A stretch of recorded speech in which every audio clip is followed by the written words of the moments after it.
माँ के आंसू। राधा बहन का इकलौता बेटा अमेरिका में रहता था।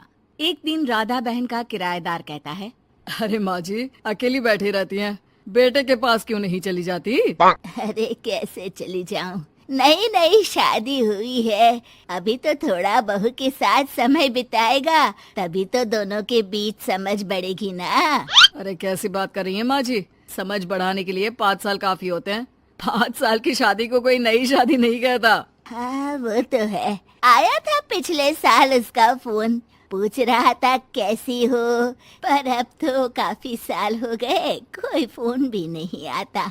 तभी फोन की बेल बजती है। लो 100 साल की उम्र है, आ गया मेरे मयंक का फोन। अच्छा कैसे पता कि ये फोन उसी का है? अरे कैसे पता नहीं चलेगा, माँ हूँ मैं। अरे रहने दो माँ जी, 1 साल से जिसका फोन नहीं आएगा वो अब क्या करेगा? होता भी वही है, फोन पर मयंक है। कैसी हो माँ? अरे बेटा तेरी आवाज सुन ली, अब तो मौत भी क्यों ना आ जाए, बहुत याद आती है बेटा। माँ मैं वो ऑफिस में था। अच्छा माँ, वो रीना बोल रही थी कि तुम अकेली रहती हो इंडिया में, वो ठीक नहीं है। अब बुजुर्ग भी तो हो रही हो, अकेले पकाना खिलाना, वो चाह रही है कि अब तुम यहीं आ जाओ, हम लोग साथ रहते हैं ना। राधा बहन की आंख से पानी गिरने लगता है, वो कुछ नहीं बोल पाती।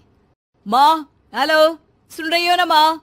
हाँ बेटा तेरे साथ रहूंगी, सुबह शाम तुझे देखूंगी, और क्या जीवन में है तेरे पापा के जाने के बाद।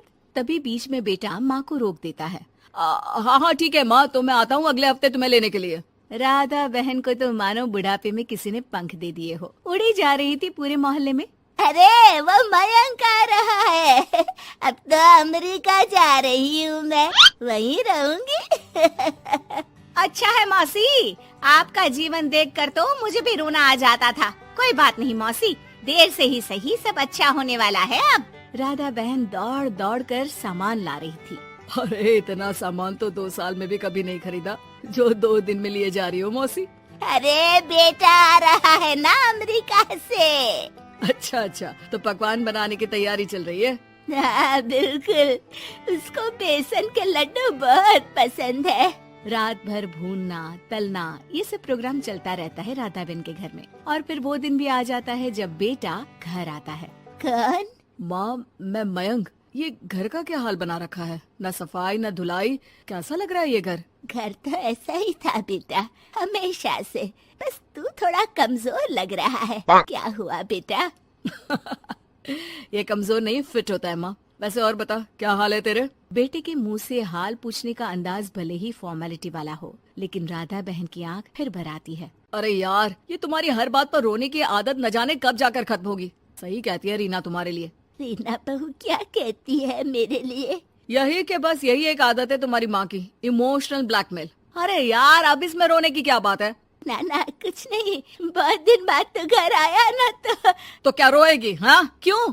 अच्छा ये ले, तेरे लिए रात भर बैठकर ये बेसन के लड्डू बनाए हैं, और ये अचार तुझे बहुत पसंद है ना? पसंद है नहीं माँ, पसंद थे।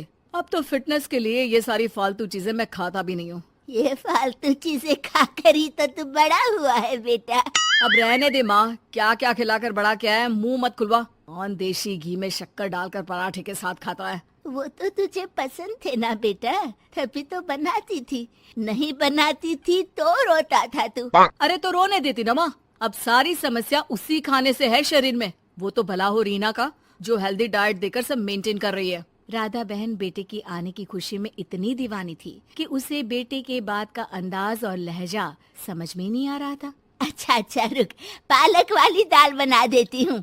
रहने दे माँ, मैं होटल से ऑर्डर कर देता हूँ। इतने साल बाद होटल का खाना, माँ के खाने की याद नहीं आती थी। अरे माँ फिर इमोशनल डायलॉग, प्लीज माँ। अच्छा सुन, बहुत कम वक्त है हम लोगों के पास, जल्दी जल्दी सारी पैकिंग कर ले, और हाँ इस घर को बेचना होगा। कैसी बात कर रहा है, तेरे पापा और मैंने एक एक पाई जोड़कर इस मकान को बनाया था। हाँ पर तू जा रही है ना, फिर कौन मेंटेन करेगा? कैसे क्या होगा माँ, मैं तो अब इंडिया आऊंगा भी नहीं। बेटा तो सो जाता है, लेकिन माँ घर का एक एक कोना घूम घूम कर देखती है। सही बात है, क्यों मोह माया जोड़ रही हूँ मैं इस घर से, आखिर बेटे के साथ रहना ही तो होता है हर माँ बाप को। लेकिन इनकी यादें हर एक कोने में है।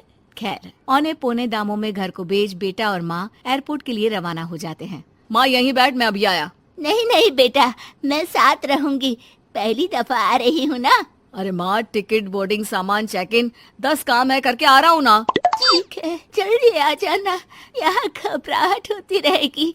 बेटा माँ को समझाकर चला जाता है। माँ बैठी रह जाती है लेकिन बेटा आता ही नहीं। एयरपोर्ट के लोग बताते हैं कि इस नाम का लड़का तो कब का अमेरिका की फ्लाइट लेकर उड़ चुका है। माँ किसी तरह अपने बीके हुए मकान में ही आ जाती है। मुझे कुछ दिन रहने दो, पता नहीं क्या हुआ, हो सकता है कोई मजबूरी हो बेटे की। नया मकान मालिक कहता है। अरे माँ जी, कमरा तो मैं आपको दे दूँ, पर भाड़े का क्या? पति की पेंशन भी है भैया। ठीक है, आप आराम से रहिए, लेकिन एक बात बताइए, आप किसी रिश्तेदार के घर क्यों नहीं चली जाती? अरे कैसी बात कर रहे हैं आप, मेरा बेटा कभी भी आ सकता है। अगर मैं उसे यहाँ नहीं मिली तो